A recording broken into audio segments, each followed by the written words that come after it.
మంత్రి గుమ్మడి సంధ్యారాణి సంచలన వ్యాఖ్యలు చేశారు. ఒక రకంగా వివాదాస్పద వ్యాఖ్యలు చేశారని చెప్పుకోవచ్చు. జనానికి జ్వరం వస్తే నేనా బాధ్యురాల్ని, కొద్ది రోజులుగా నాకు జ్వరం ఉంది, ప్రతి ఊళ్ళో ప్రతి స్కూల్లో జ్వరాలు ఉన్నాయి అంటూ ఆవిడ చేసినటువంటి వ్యాఖ్యలు మనం చూస్తూ ఉన్నాం. జనానికి జ్వరం వస్తే నాకేం సంబంధం, నాదా బాధ్యత అంటూ ఆవిడ వ్యాఖ్యలు చేశారు.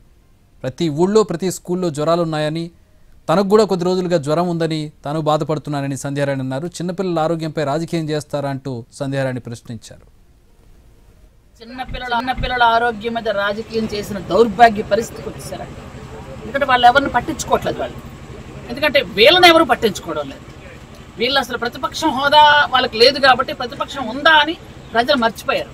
కాబట్టి వాళ్ళ బాధ ఏంటంటే ఇలా తయారయ్యారు. లాస్ట్కి పిల్లల మీద రాజకీయం చేసుకుంటూ ఉంటారు. ఎందుకంటే ప్రతి ఊర్లో జ్వరాలు ఉన్నాయి.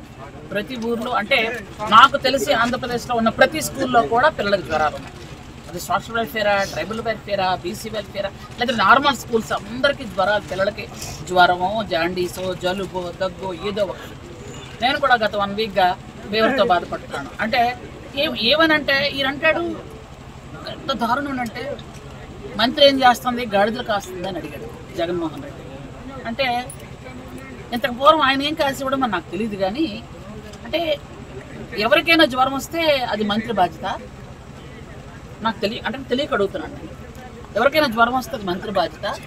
నాకు జ్వరం వచ్చింది, మరి ఎవరిది బాధ్యత? నాదేనా బాధ్యత? అప్పుడు కూడా మీలాగా నేను కారులో వెళ్తూ మనుషులు పేకల మీద ఎక్కించుకెళ్ళిపోవటం, లేదా మా ఇంట్లో మా చిన్నాన్ని చంపించేయడం, లేదా మా ఇంట్లో మా అక్క చెల్లెల్ని జుట్టు పట్టుకుని బయటికి ఇచ్చేయడం, మా అమ్మను బయటికి పంపించే ఆడ పనులు